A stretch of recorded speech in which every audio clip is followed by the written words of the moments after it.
If you were to ask somebody what they think about Tesla in 2025, you'd probably get some conflicting answers. Type Group A would say, burn the witch, and Type Group B would say, we love you, Daddy Elon, spit in my mouth. It's one of the few automotive brands that seem to carry just as much as an ethical choice as it does a functional one if you're going to buy this car. But where does the controversy all start? Get off of CNN and Fox, okay? It's really negative out there. Listen to me. In 2003, Martin Edenberg and Marc Tarpenning founded Tesla after selling an e-book company for $187 million. They took that money with a goal, and they said, we're gonna do something pretty crazy. We're gonna stop making everyone think that EVs are like golf carts. And the result was this. The Roadster, the Tesla Roadster. It was a Lotus Elise chassis with 6,831 lithium-ion battery cells, and the promise that this could actually eventually be a sports car. Spoiler alert, it still isn't, but in 2008, they needed more money. Somehow, out of a $7.5 million initial funding round, Elon Musk came about and invested $6.5 million, essentially establishing himself as a chair on the company's board. That's a lot of money. Over the next few years, though, Elon Musk would invest in over $70 million in just getting the company off the ground. And by 2008, Elon had managed to squeeze both Eberhard and Tarpenning out of the company, which is big controversial thingy number one. Now, Tesla's always been a bit controversial, but everything after this only pushed this story harder. But for car enthusiasts like us, here's what you really need to know. Tesla's a pretty okay car. They pioneered lithium-ion batteries and EVs, and that's why everybody has an EV now.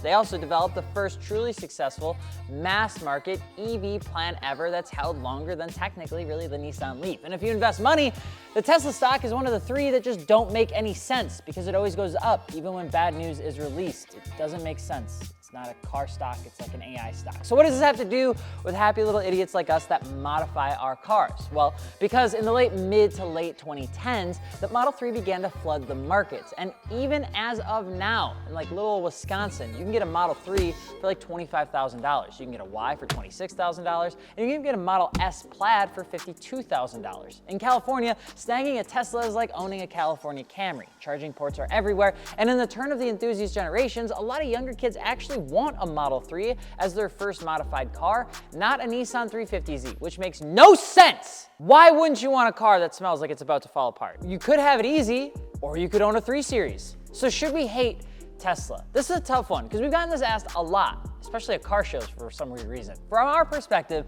it's all about if you can modify a car. And if the answer is yes, then you too can sit at the lunch table. But to be fair, modifying a Tesla is a bit different. There's not much you can do in the performance department because it is what it is. You know, essentially that's kind of what you're stuck with. But you can modify the wheels, the tires, the brakes, the suspension, sometimes the aero, and the interior mounts. You can slam them, you can clean them up, you can make them look a little bit more like race car, and you can do things that make them not look like an IBUYPOWER PC build, which is seemingly where everyone chooses to go. You see, there are car manufacturers that are still figuring it out when it comes to this world of like appeasing aftermarket enthusiasts. Like, if you remember that weird phase you had in middle school, car enthusiasts and car manufacturers, they have that era too. And we all need to go through the Plasti Dip era to realize that you should just get your wheels powder coated. But it's a canon moment, so you just have to let it happen. Hyundai had this with all of their cars in the 2010 until the N line came out. Now look at them. But if you remember Veloster owners,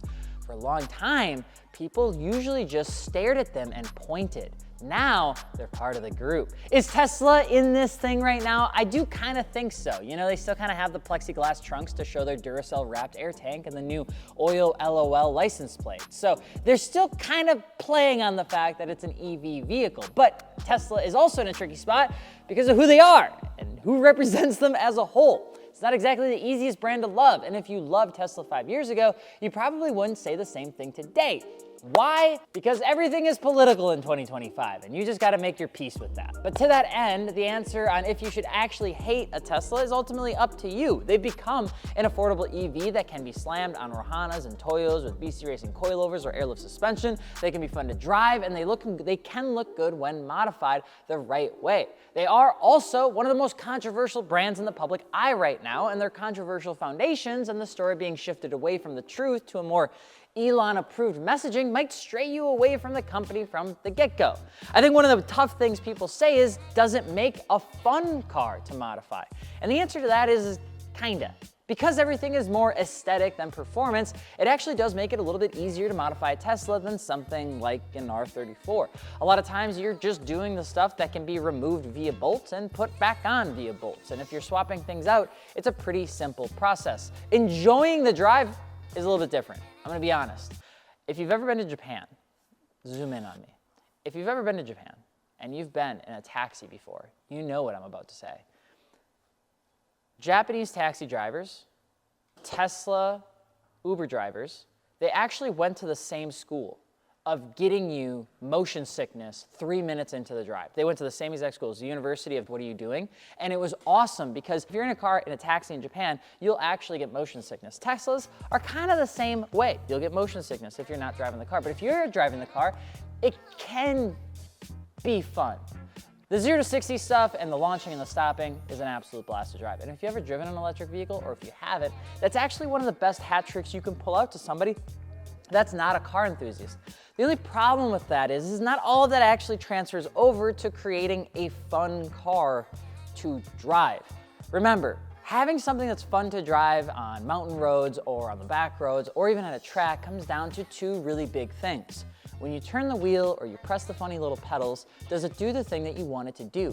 The faster it does it and the more connected it does it, makes it a more analog and immersive driving experience. And Teslas have everything pretty much but that. There are really good things that you can do to kind of speed that up, whether that's with aero, whether that's with stickier tires, or when you start getting into the actual performance side of things, which is growing really, really fast. But stock for stock, you're probably gonna get more of a driving experience out of something that's, well, still got the old internal combustion engine on the front side, the middle side, or the back side. But if that's not as big of a deal for you and you really enjoy just kind of the hat trick fun of speeding up really fast and slowing down really fast, the Teslas can absolutely be a banger of a car.